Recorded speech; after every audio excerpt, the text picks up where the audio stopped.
வணக்க மக்களே, welcome to the friends show. இன்னைக்கு ஷோல நம்ம பார்க்க போறது சீதா பயணம் அப்படின்ற தெலுங்கு மூவி தமிழ் டப்பிங்கோட சன் நெக்ஸ்ட் ஓடிடி ஆப்ல அவைலபிளா இருக்கு. சீதா அப்படின்ற பொண்ணு தன்னோட உயிரை காப்பாத்தின நபர்கள் ஒருத்தரையும் சந்திச்சு அவங்களுக்கு நன்றி தெரிவிக்கிறதுக்காக மேற்கொள்ற பயணம் தான் இந்த சீதா பயணம். ஆக்சுவலா இந்த சீதாங்கிற பொண்ணோட அம்மா சின்ன வயசுலயே ஃபயர் ஆக்சிடென்ட்ல இறந்து போயிருப்பாங்க. அவங்க அப்பாவோட சத்யராஜ் கூட தான் வளர்றா. வளர்ந்ததுக்கு அப்புறமாட்டு வேலை விஷயமா மதுரைக்கு ஒரு ரோட் ட்ரிப் மேற்கொள்றா.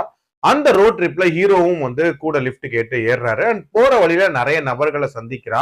அவங்களால கொஞ்சம் டிலே அப்படின்றது ஏற்படுது.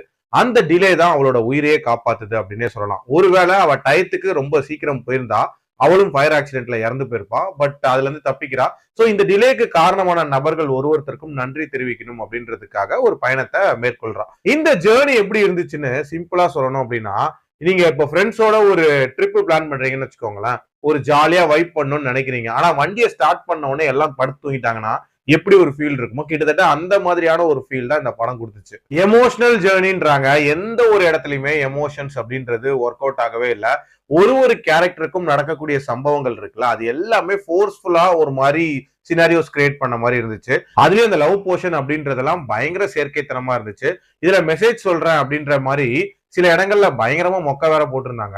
இதுல சர்ப்ரைஸ் கேமியோஸ் அப்படின்ற மாதிரி அர்ஜுன், துரு சர்ஜா இவங்க 2 பேரையும் கொண்டு வந்திருப்பாங்க. அந்த சினாரியோஸ் அப்படின்றதுமே ஃபோர்ஸ்ஃபுல்லா இன்க்ளூட் பண்ண மாதிரி தான் இருந்துச்சு.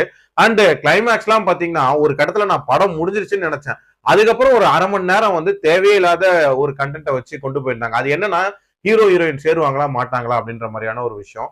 அதுதான் ஆரம்பத்திலேயே தெரிஞ்சிருச்சு அப்படின்ற மாதிரியான ஒரு ஃபீல் தான் இருந்துச்சு. ஓவரால் என்ன பொறுத்த வரைக்கும் பயங்கர சுமாரான ஒரு ஜேர்னி தான். என்னோட ரேட்டிங் இந்த படத்துக்கு 2.2 அவுட் ஆஃப் 5. டைம் இருந்தா ட்ரை பண்ணுங்க, இல்லைன்னா ஸ்கிப் பண்ணிக்கோங்க. அடல் கண்டென்ட்லாம் பெருசா இல்ல. மீண்டும் அடுத்த விமர்சனத்தில் சந்திக்கிறேன். நன்றி, வணக்கம்.